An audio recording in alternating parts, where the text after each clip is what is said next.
Bien, ahora sí, estamos ya con Eduardo Falcone del bloque de El MID, que estuvo reunido ayer en Casa Rosada con el presidente Javier Milei. Gracias por venir, Eduardo. ¿Qué tal? Buenas noches, gracias por Bien, invitarme. bien. ¿Primera vez acá en C5N? Sí, 5N, sí. Mirá. Muy bien, bienvenido. Eduardo, ¿qué hablaron ayer con el presidente? Conceptualmente, ¿qué es lo más importante de todo lo que se dijo anoche? Bueno, el presidente informó por qué iba a vetar y dio una explicación económica del costo fiscal que tenía esto y de las consecuencias que podría tener no vetar. O sea, básicamente lo que él planteó y explicó es que el costo fiscal que tiene la ley que se aprobó en el Senado podría tener un costo, digamos, si vos lo descontás todos los costos futuros del aumento de todos los segmentos que tiene el proyecto, aproximadamente de un 60 y pico % del PBI. O sea, imagínate que es casi 2/3 de lo que produce la Argentina en un año y que eso no lo podíamos financiar salvo con deuda, inflación o aumento de impuestos. Y que no estaba dispuesto a que ese costo lo pagaran todos los argentinos y sobre todo los más jóvenes en términos de inflación. Yo tuve un intercambio, le hice una pregunta técnica porque no sé si recordarás que cuando se trató en comisiones, tanto el MID como el PRO, planteábamos que el actual sistema que ajusta por inflación es mejor que el de Alberto, que le hacía perder a los jubilados mucho. O sea que esto ya le hace ganar un 5% de inflación, pero que el empalme del índice de enero, que era el índice de inflación era del 20% y este régimen solamente prevé una actualización del 12%. Entonces tanto el PRO como nosotros propusimos que ese 8% el Poder Ejecutivo lo asignara, lo pagara en la medida de sus posibilidades técnicas. Lo que pasa es que el proyecto de ley tiene otros ítems. Entonces, lo que le pregunté es cuál era el costo de ese punto, porque creo que es el más polémico, el más discutible, digamos, de no ajustarle por la inflación perdida de enero. Así que me dio una explicación técnica al respecto. Hay un informe que hizo Uberman, cuánto cuesta este costo fiscal, y lo voy a ver, y en realidad lo anunció el veto. Mi visión como desarrollista, lo que te digo es que me parece que todas estas cuestiones son muy de corto plazo y que hasta que nosotros no hagamos crecer el país y que no haya más trabajadores aportantes al sistema. Vos sabés que ahora aporta un trabajador activo y medio por cada pasivo, y para financiar el sistema de un modo que se autofinancie necesitas 4, con lo cual apuesto, digamos, a la reactivación de la Argentina, que el RIGI traiga muchas inversiones y tengamos más trabajo, más desarrollo, más producción y más trabajadores que aporten al sistema y que se pueda sostener genuinamente, porque estos son, ¿cuánto? Hace 40 años que los jubilados están cobrando muy poco. Todos queremos que los jubilados cobren más, porque imagínate, todos tenemos familiares jubilados o amigos que sabemos que hace mucho tiempo que han aportado la mayoría de toda la vida y tienen un salario que no le alcanza para llegar a fin de mes, con lo cual creo que también el presidente va a estudiar una reforma del sistema jubilatorio que le dé una solución permanente, porque esto es pan para hoy, hambre para mañana. Podemos dar el 8%, se te lo come la inflación. Con lo cual, básicamente, eso es lo que se habló en relación a la jubilación. También habló, bueno, lo que comentaste vos, que vamos a tener reuniones periódicas, él se va a involucrar personalmente. Dijo, ustedes saben que a mí mucho no me gusta este tema de la política, pero lo voy a hacer. Sí, concretamente. Lo hizo hasta un chiste, dijo, me voy a involucrar en la política. También el diputado Ritondo le pidió que aparte de la... Pero digamos, ya es parte igual. ¿Eh? Ya es parte, claro, pero de la rosca, que es algo que dicen de que las no negociaciones. Él dijo que no, lo que te digo es que yo, por ejemplo, cuando nosotros estábamos en el bloque de La Libertad Avanza, que Oscar era el presidente, tuvimos 2 o 3 reuniones con él, del bloque con el presidente. Por lo que dijeron ayer, no hubo otras reuniones del propio bloque. Lo que ayer manifestó es que no solamente va a tener reuniones con su propio bloque, sino con los aliados del PRO y del MID. Se va a involucrar más, digamos, en el diálogo. Claro, y usted recién decía, es un problema de hace 40 años, y hacía, bueno, toda una explicación económica según lo que le dijo el gobierno nacional. ¿Hay alguna otra medida que pueda beneficiar de alguna manera, ayudar, compensar a los jubilados, quizás de alguna manera más creativa que esta fórmula que parece que no dan los números, pero que pueda resolver en lo inmediato? Porque sabemos que no alcanza en medicamentos, en alimentos, en cosas básicas. O sea, ¿no? lo más inmediato es seguir bajando la inflación, porque eso lo que hace es incrementar el salario real y las jubilaciones reales, y eso implica un aporte al sistema. ya hay signos de recuperación, con lo cual también eso va a aportar al sistema. Yo creo que en cuanto el sistema está más financiado, el presidente obviamente o el equipo económico puede disponer medidas a ese efecto. A mediano y a largo plazo yo lo que apuesto es al régimen de incentivo de las grandes inversiones, porque vos imaginate que hay proyectos ya de 50.000 millones de dólares para invertir en la Argentina, en hoteles, siderurgia, vaca muerta. Eso va a implicar un ingreso de dólares muy fuerte al principio y también inversión física, que es lo que le falta a este país. Hace 20 años está descapitalizado, no se invierte y por eso el país está estancado. Yo te dije 40 años, pero te podría decir 50, dije 40 porque digamos, desde la democracia para acá no hemos podido solucionar el problema de los jubilados. Sí, lo escuchamos siempre en todo. Todos recordamos eso. O sea, yo no creo que sea un problema de que los gobiernos anteriores han sido perversos y no han querido aumentar a los jubilados. Esto pasó siempre. El problema es lo mismo. ¿Cómo le pagamos? Entonces, el crecimiento del país va a ser el modo genuino de financiar eso. Queda claro que el gobierno se puso el objetivo del superávit fiscal y que dice que no le dan los números y por eso Milei dice que son degenerados fiscales quienes acompañaron el proyecto de reforma de la movilidad jubilatoria. Ahora es también válido lo que dicen muchos opositores, que es tienen plata para los fondos reservados de la CIDE, pero no tienen para jubilados, o cada vez menos ricos pagan bienes personales. Bueno, lo que te digo es que hay un orden de magnitud que no tiene, digamos, yo sé que, y a mí también me gustaría pagarle más a los jubilados, pero el costo fiscal que implica pagarle a los jubilados debe ser, no sé, 1000 veces lo que cuestan los fondos reservados para la CIDE o cualquier otra cuestión de corto plazo. El Estado también necesita fondos reservados para que tengamos inteligencia para evitar situaciones que cualquier país tiene fondos para inteligencia, pero es un poco una chicana, porque es como decir, mirá, lo mismo que decir, bueno, el aumento de los senadores. Bueno, a mí me irrita, pero el costo fiscal del aumento, de la reducción de los senadores es una cuestión indignante, pero de ningún modo compensa, o sea, es una gota en el océano para lo que hace falta. Vos calculás lo que dijo el presidente, cuesta la reforma fiscal, la reforma jubilatoria aprobada en el Congreso cuesta 65% de un PBI. O sea, todo lo que producimos los argentinos en un año, eso cuesta. O sea, es casi más que la deuda externa. O sea, el orden de magnitud es distinto, digamos. Le quiero preguntar también por qué cree que va a pasar ahora. Ustedes ayer tuvieron una reunión para acompañar el veto, ¿no? La Cámara de Diputados, cuando le cuento a la gente también que está del otro lado, porque es bastante complejo. El presidente firma el veto y esto va al Congreso. El Congreso tiene que decir, acompaño el veto del presidente o doy vuelta a la decisión. Sí. Ustedes ayer se comprometieron a acompañar el veto del presidente y hay otros bloques que no. ¿Qué cree que va a pasar ahí? Bueno, habrá que verlo, porque, digamos, la composición del Congreso y todos los bloques del Congreso están, digamos, con situaciones de debates internos. O sea que sí. Nosotros somos un bloque de 3 diputados minoritarios, no participamos del poroteo, digamos, de cómo va a ir esa situación. Así que veremos qué es lo que pasa.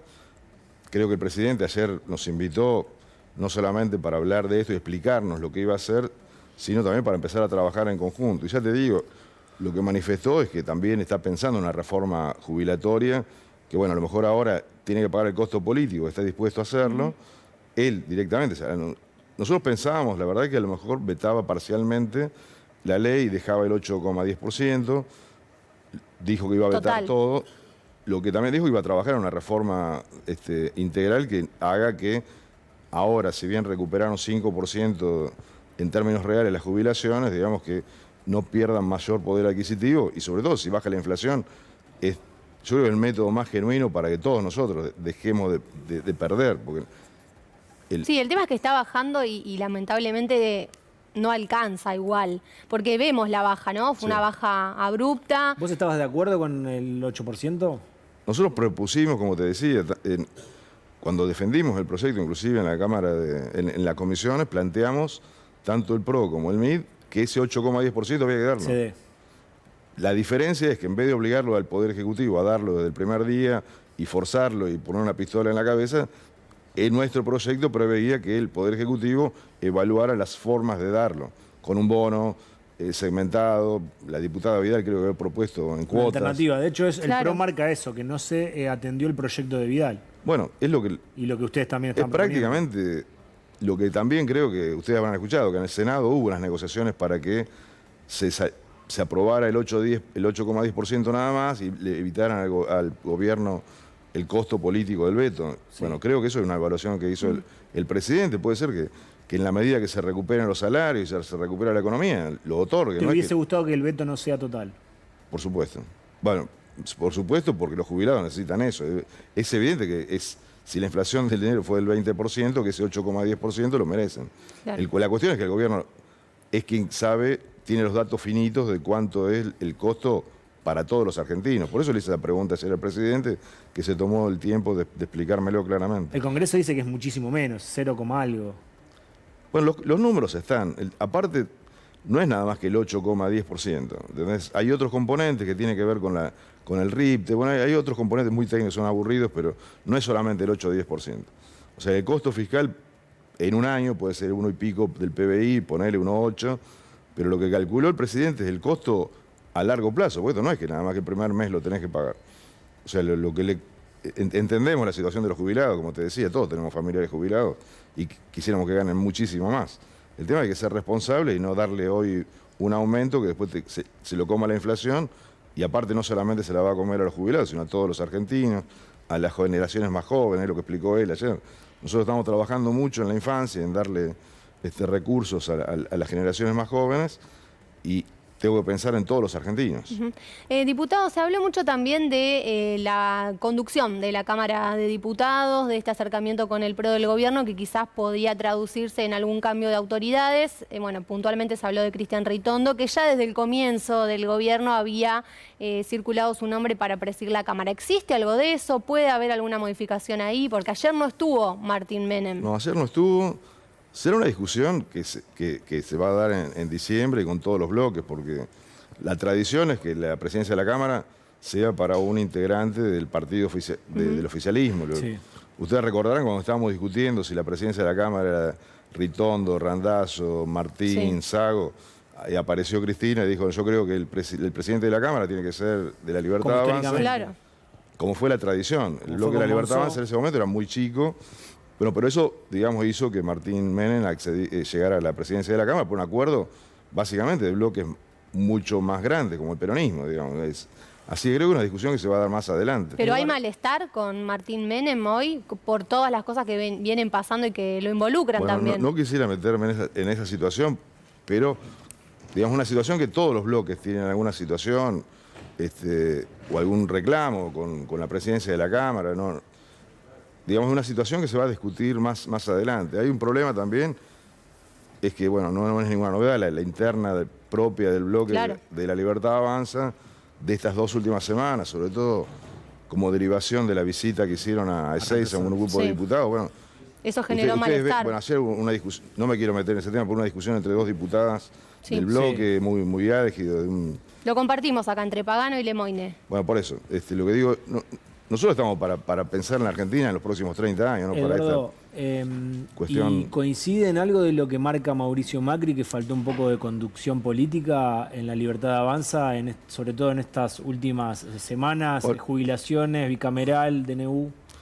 Bueno, lo que te digo, evidentemente el bloque oficialista tuvo una derrota electoral tras otra, y todas estas cuestiones de la propia interna y la visita, ya te digo, a Ezeiza, bueno, evidentemente ahí hay algo que...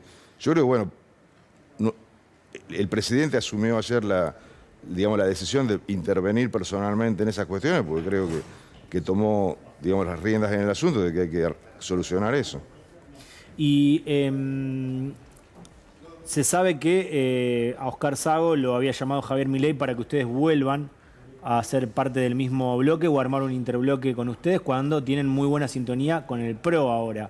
Sí. ¿En qué quedan esas negociaciones? ¿Están más cerca del PRO que de la Libertad Avanza hoy? En realidad, con Oscar habló Bornoroni primero, después Martín. La conversación con el presidente fue esta semana y era para esta reunión. Nosotros, vos recordarás, cuando nos fuimos del bloque de la Libertad Avanza, el documento en el cual planteamos la organización del bloque del MID, decía claramente que lo que queríamos era hacer un interbloque con todos los partidos que apoyan las líneas políticas centrales del presidente. Lo firmamos, los 3 diputados. Y cuando estábamos en el bloque, Oscar lo que planteaba era que había que ampliar el bloque y hacer un interbloque con otros partidos aliados. básicamente con el PRO. Entonces yo creo que dentro del propio bloque eso no tuvo mucho eco. La salida de Oscar del bloque obedeció a otras cuestiones, pero mientras tuvimos... Nunca quedó muy en claro a qué cuestiones. Y acuérdate, fue el asunto con el nombramiento de la diputada Pagano en la Comisión de Juicio Político, que Oscar la propuso de acuerdo a lo que había hablado con el presidente. Todo el bloque o parte del bloque estaban en desacuerdo, o algunos diputados más en desacuerdo. Fue un escándalo esa reunión, acordate que se suspendió un minuto antes con diputados presentes, yo estaba presente ahí. Mandó un mail Menem unos minutos antes. Hay toda una discusión de si está nombrada la diputada Pagano a cargo de eso, el presidente de la Cámara dice que no. O sea, eso es una situación que fue muy traumática. El otro día votaron, o hubo una reunión en la cual manifestaron la disconformidad con la conducción de Oscar, y nosotros hicimos un bloque porque ya la situación era muy difícil ahí adentro. Después, a posteriori que nosotros nos fuimos, bueno, pasaron las cosas que pasaron, pero esa fue la situación cuando se fue Oscar, cuando nos fuimos los 3 diputados del bloque. ¿Cómo está la relación entre Oscar y Martín Menem? No, te digo la verdad, no. Se reunieron hace poco porque le pidieron que si podíamos volver a armar un interbloque. Y nosotros estamos trabajando ya, es público y notorio, para hacer un interbloque con el PRO también. La idea nuestra es hacer un interbloque de los 3 partidos, pero claro, creo que primero tiene que solucionar la interna propia de la Libertad Avanza, que está muy, muy convulsionada. ¿Qué es lo que pasa? Eso le quiero preguntar por último, antes de compartir un informe que ya tenemos sobre estos temas que veníamos charlando. Se fue una diputada ahora esta semana, se fue un senador del bloque. ¿Qué pasa dentro de los bloques de la Libertad Avanza? ¿Falta conducción, falta cohesión? Porque pasaron muy pocos meses para que haya tantas fugas como las de ustedes y la de la diputada. Bueno, o sea, no sé lo que han discutido adentro del bloque. Bueno, pero usted estuvo. Adentro del bloque, no, lo que te digo es la salida del bloque de la diputada Arrieta, digamos, se produjo esta semana como un coletazo de la visita a los genocidios en Ezeiza. Claro, pero le pregunto en general, ¿cómo es estar adentro del bloque de la Libertad Avanza? ¿Qué es lo que pasa? Digo, mientras nosotros estábamos en el bloque, vos veías que había una diferencia en el sentido de nivel político o a lo mejor trayectoria política de algunos diputados que venimos de partidos políticos y otros que no, y otros que vienen de otros partidos, algunos que tienen a lo mejor una visión más individualista que de conjunto. Cuestiones generales que se discuten en cualquier bloque. Lo que te digo que lo que precipitó la salida de la diputada Arrieta fue otra cuestión. Claro. Bueno, entonces, pero hay como un malestar entre los que tienen más experiencia política y los nuevos, digamos, ¿eso genera las tensiones? No, lo que te digo es, una cuestión es discusiones internas dentro del bloque, que era como las que teníamos cuando estábamos adentro del bloque. Sí. Esto que pasó ahora está vinculado a que 6 diputados fueron a visitar a condenados, a represores. Represores en Ezeiza, y sale ahora como información de la diputada Arrieta, que no sé si lo confirmó o no, que inclusive estas conversaciones venían con 13 diputados desde febrero y marzo. Eran más. Estábamos nosotros en el bloque en ese momento. Yo te puedo asegurar que nunca se discutió. No sabía ese tema. No lo habló ni el presidente, ni la vicepresidenta, ni Oscar.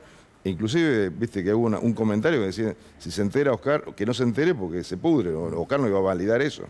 Así que lo que te digo es, pensá que la diputada Arrieta salió con esa información, debe haber generado un malestar tremendo, y es una situación que todavía tiene que explicar, porque... ¿Tendría que haber sanción para usted, para los que fueran? Yo lo que te digo, primero tiene que explicar, porque es muy raro todo lo que pasó. Pasaron, ustedes mismos lo mostraron, entraron por la cárcel, digamos, sin pasar por los escáneres. Había 13 diputados hablando con el cura, inclusive lo que decía el presidente, ese cura... Un cura muy crítico de Milei. Hablaba mal de él, o sea que todo eso lo habrán hecho a espaldas de todos nosotros.